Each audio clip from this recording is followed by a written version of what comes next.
Apa yang akan terjadi ketika kalian itu sudah galbay lebih dari 90 hari pada tahun 2025? Karena aturan baru tahun 2025 itu berbeda dengan aturan tahun kemarin ya, atau tahun 2024. Di sini makanya pengen saya bahas biar kalian tahu triknya untuk menangani ketika galbay.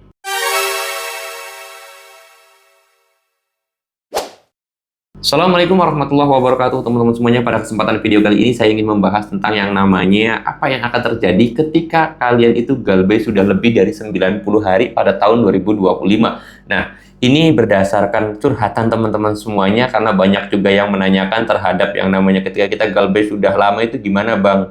Atau ketika udah 90 hari itu seperti apa? Di sini saya mau bahas buat teman-teman semuanya. Kalian juga kalau mau nanya ataupun mau sharing bareng sama saya, konsultasi gratis banget sama saya, boleh tinggal DM aja ke Instagram saya, ataupun kalian juga komen aja di video-video saya. Insya Allah nanti saya akan bakal jawab ya teman-teman semuanya. Tapi sedikit demi sedikit, satu persatu juga saya jawabnya. Nanti kalau kalian udah tanya, tinggal subscribe aja channel ini. Nanti pasti saya jawab kok pertanyaan kalian.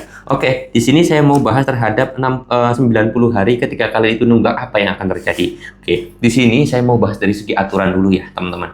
Jadi aturan tahun 2025 ini memiliki sedikit perbedaan terhadap aturan tahun 2024. Dari masalah suku bunga yang tahun 2025 ini sudah sedikit turun, terus kemudian denda keterlambatannya juga turun, dan aturan penagihannya pun sekarang sudah diperketat ya. Ya walaupun memang kadang-kadang di lapangan itu ya tidak sesuai aturan juga. Nah disinilah saya sendiri kesulitan untuk apa ya kasarnya itu memberikan sebuah edukasi yang pas. Oleh sebab itu saya sendiri banyak kan ngambil referensi itu berdasarkan dari pengalaman teman-teman semuanya yang curhat ke Instagram, terus kemudian ya komen-komen gitu kan, saya bacain, saya lihat, terus kemudian lihat postingan-postingan juga di media sosial, itu saya amati juga. Nah, kalau dari segi aturan, sebenarnya tahun 2025 ini momentum yang pas untuk kalian itu galbay. Mengapa? Karena mengingat denda keterlambatannya sudah turun, denda bunga juga sudah turun gitu kan. Terus kemudian di sini masalah penagihannya. Apa yang akan terjadi ketika kalian itu udah galbay 90 hari?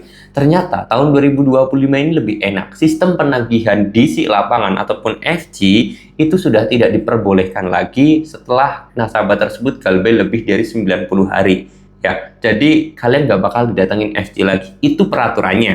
Tapi pada kenyataan ataupun di lapangannya masih ada, tapi sangat sedikit ya. Sangat sedikit nasabah yang udah galbay 90 hari didatengin FG lapangan atau DC lapangan gitu kan, itu udah jarang sekarang. Nah, jadi sekarang ini ternyata gampangnya sih semakin lama kita galbay, maka sebenarnya semakin aman. Jadi kalau kita baru galbay sehari, 2 hari, seminggu, 2 minggu, atau sebulan, 2 bulan, itu menjadi hal yang paling menakutkan mungkin ya. Kenapa saya katakan seperti itu? Ancaman di mana-mana, WA setiap hari masuk, telepon setiap hari masuk, nomor tidak dikenal itu tiba-tiba nelpon, sehari ada yang 5 sampai 10, bahkan ada yang 20 gitu kan. Itu di bulan pertama, bulan kedua itu adalah hal yang paling susah.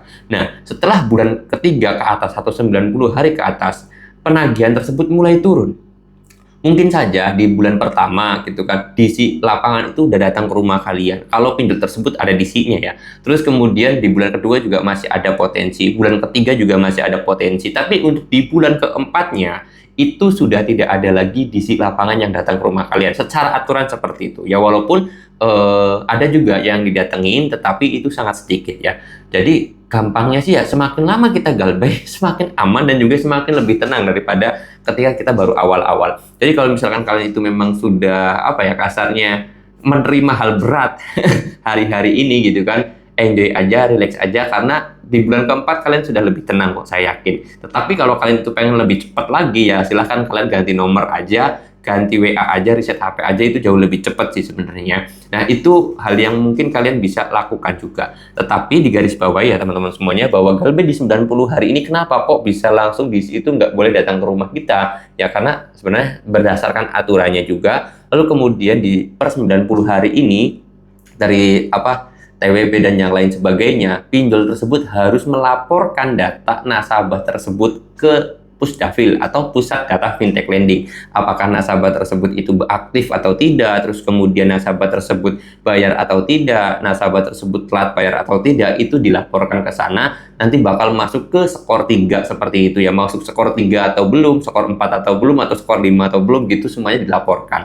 Oleh sebab itu ya di bulan keempat dan seterusnya, mungkin nama kalian bakal masuk ke Pusdafil atau Pusat Data Fintech Lending. Gampangnya sih nama kalian itu udah mulai tercemar lah, udah terblacklist juga mungkin di bulan keempat ke atas ya teman-teman semuanya. Jadi nggak usah ditakutin, Galbay di semakin lama itu sebenarnya menurut saya semakin aman kalau saya katakan, karena ya berdasarkan di lapangannya juga seperti itu. Oke, jadi nggak usah takut ya kalau kalian itu nanti Galbay itu gimana dan yang lain sebagainya, itu nggak usah takut. Apalagi kalian kalau udah 1 tahun Galbay nih, walaupun nomor telepon nggak ganti, itu nggak dihubungin lagi kok, tenang aja. Udah bosen pinjol, udah kapok pinjol lagi kalian, percuma lagi orang ini nggak bakal dibayar juga. Makanya biasanya kadang-kadang kalau udah 1 tahun ke atas, kita udah jarang banget yang namanya diteror ataupun ditelepon oleh dari pihak pinjol itu sendiri. Oke, mudah-mudahan video ini bisa menjawab atas pertanyaan kalian. Kalau kalian mau tanya, boleh tulis aja di kolom komentar. Saya mau tutup dulu video ini dan kata assalamualaikum warahmatullahi wabarakatuh.